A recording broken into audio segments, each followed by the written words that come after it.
Salut à tous, on se retrouve pour une nouvelle vidéo. Pour une vidéo Arduino, on fait un petit tutoriel pour gérer des relais grâce à une télécommande. Pour faire cette vidéo, il nous faudra tout d'abord pour faire la télécommande une plaque sur laquelle on va venir souder des composants.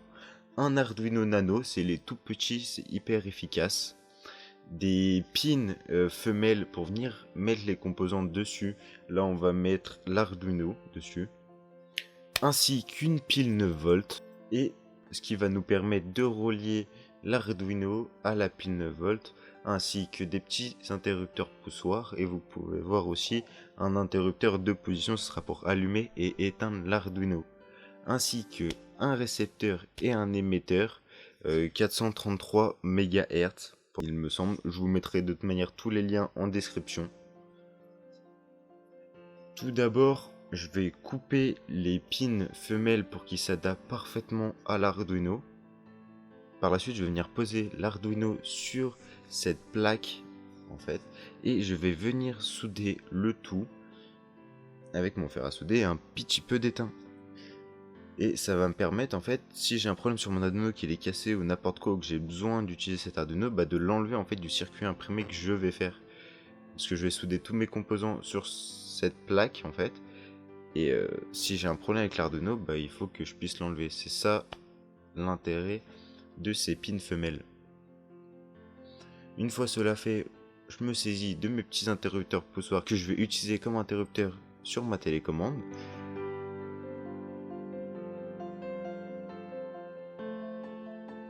Vous pouvez voir que j'ai soudé le transmetteur ainsi que les interrupteurs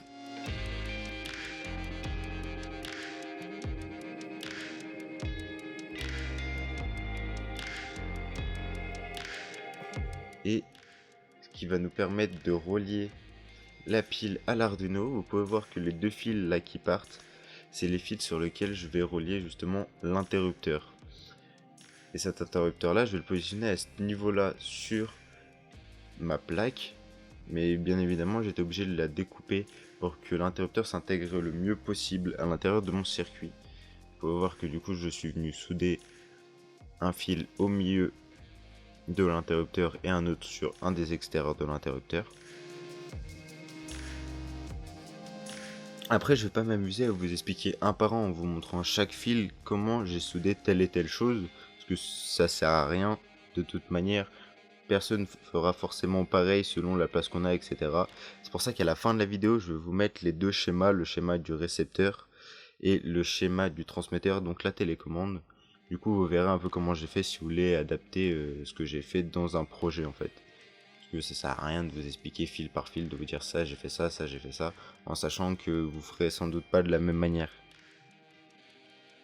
Par contre, j'ai fait quelque chose que vous allez voir dans la suite de la vidéo, j'avais pas pris en compte, c'est que sur l'Arduino, on a une petite LED qui permet de savoir quand l'Arduino est allumé ou éteint. En fait, j'ai dessoudé cette LED là et je suis venu mettre deux fils sur lesquels j'ai soudé une LED extérieure, en fait, ce qui va me permettre que cette LED soit accessible à l'extérieur du boîtier. Parce que vu que l'Arduino va être à l'intérieur du boîtier, on va pas pouvoir voir s'il est allumé ou pas, s'il fonctionne correctement. Du coup, c'est pour ça que j'ai mis cette LED que l'on pourra voir à l'extérieur du boîtier. Bien sûr, je suis venu la souder et mettre des petites gaines thermoformables au niveau des pins de la LED pour éviter tout court-circuit. Après, on passe sur la modélisation 3D que j'ai faite, donc le fichier STL. En soi, ça, il y a tout un tas de logiciels pour le faire, SolidWorks, Fusion 360, etc. Il y en a plein. Vous modélisez juste votre boîtier selon comment vous allez agencer les choses à l'intérieur. Moi, j'ai fait 3 trous à l'extérieur ainsi qu'un trou carré pour mettre l'interrupteur de position. Et comme vous pouvez voir, sur les 4 côtés du boîtier, on peut voir un espèce de carré avec un trou à l'intérieur. En fait, ça, je vais venir y tarauder pour mettre des vis à l'intérieur. Et j'ai fabriqué des petits boutons. On passe à l'impression des 5 pièces maintenant. Donc la partie haute, basse et les 3 interrupteurs.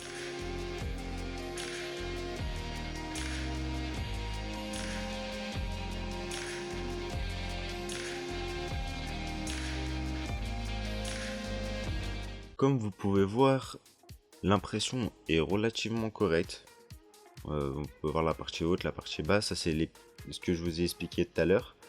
Et je viens les mettre à l'intérieur des trous et vous pouvez voir qu'ils dépassent de peut-être 1 ou 2 mm, juste de quoi appuyer dessus avec son doigt et faire contact sur les interrupteurs qu'il y aura juste en dessous. J'ai rajouté un trou pour pouvoir venir mettre la LED. Voir que ça marche parfaitement. Dès que j'actionne l'interrupteur, on peut voir que la LED en façade s'active. Vous pouvez voir que j'ai mis tous les composants à l'intérieur du boîtier. Je vous ai pas montré comment faire parce que ça n'aurait aucun intérêt. Je vais juste venir coller avec de la colle chaude le circuit imprimé afin qu'il ne bouge pas à l'intérieur. Après sinon tout le reste ne sera pas collé. Vous pouvez voir au niveau des trous, je les ai taraudés pour venir mettre des vis à l'intérieur.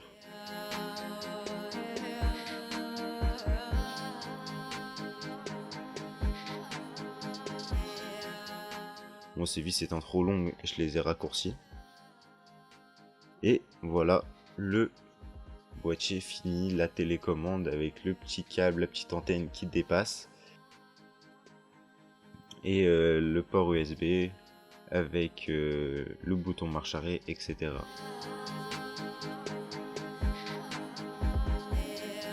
Vous pouvez voir le côté récepteur, donc c'est juste un Arduino Uno avec 3 relais et le composant récepteur avec l'antenne. En fait, à chaque fois que je vais appuyer sur un des boutons, ça va lancer tel ou tel relais. Vous pouvez voir là le code du récepteur et de l'émetteur. Ces deux codes là, je vais vous les mettre en description. Bien évidemment, il va vous falloir une bibliothèque pour gérer la discussion entre le récepteur et l'émetteur. C'est Visual Wire. Donc vous la cherchez dans votre gestionnaire de bibliothèque, vous la téléchargez. Il n'y a rien de bien compliqué. On peut voir donc dans le récepteur que j'initialise chaque pin où sera les relais. Je dis que les relais sont en sortie, etc. J'initialise la discussion, donc la transmission d'ondes du récepteur et de l'émetteur pour qu'ils parlent en fait sur la même fréquence et qu'ils se comprennent selon les paquets qui sont envoyés, etc. Enfin, il y a des vidéos bien plus précises que la mienne là-dessus. Je dis que si reçoit on 1 ou off 1, etc. Bah en fait, du coup, on allume ou on éteint un relais. Et pour l'émetteur, j'initialise mes 3 boutons. Je dis qu'ils sont en entrée, pareil. Je dis que l'émetteur et le récepteur parlent sur la même fréquence, etc. Ils utilisent le même langage. Et je dis que si le bouton 1 est appuyé, alors on envoie on 1. S'il est relâché, on envoie off 1. C'est aussi simple que ça, il n'y a rien de compliqué. Pour le transmetteur et l'émetteur, on utilise une fréquence de 433 MHz pour ceux que ça intéresse. Et c'est pour ça que vous avez juste à taper 433 MHz émetteur-récepteur et vous trouverez directement les petits modules que j'ai utilisés. Vous pouvez voir que je vous ai fait un montage un peu test. En fait, sur les relais, j'en ai utilisé que 2 parce que ça servait à rien d'en rajouter je sais pas combien. Un relais est relié à un ventilateur 230 volts et l'autre relais je l'ai relié à une prise. Du coup c'est bien, dessus on peut venir brancher ce qu'on veut. Moi j'ai branché une lumière.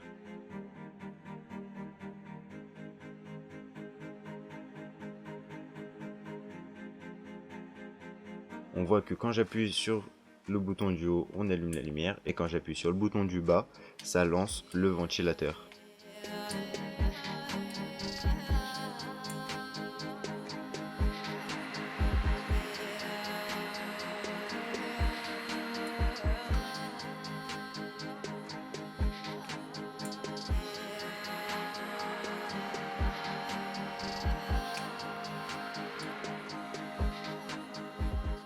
Alors je vais vous faire un petit test de distance pour voir ce que ça donne. Là on est à peu près à 50 cm, ça fonctionne, on arrive à lancer la lumière et le ventilateur.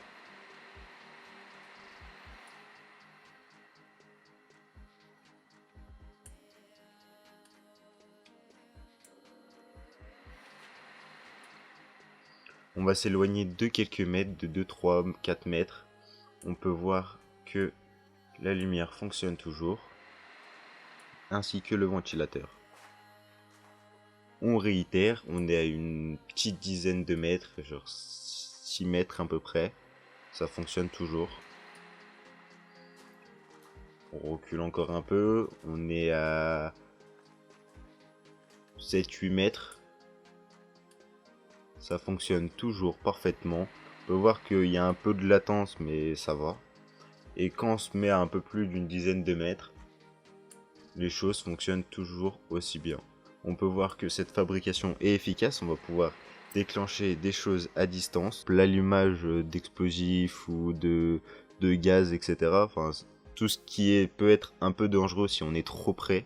Et je vais vous laisser sur le schéma du récepteur et de l'émetteur. Alors c'est des schémas hyper simplifiés. Si vous avez des questions sur ces schémas, n'hésitez pas à me les poser en commentaire, même sur les codes, etc. Je vous répondrai, j'espère que entre vous, vous allez vous aider. D'ailleurs, s'il y en a un qui a une question, n'hésitez pas à répondre. Sur ce, je vous dis à une prochaine vidéo, j'espère que cette vidéo vous aura plu. N'hésitez pas à liker, à vous abonner si ce n'est toujours pas déjà fait. Et sur ce, à une prochaine vidéo.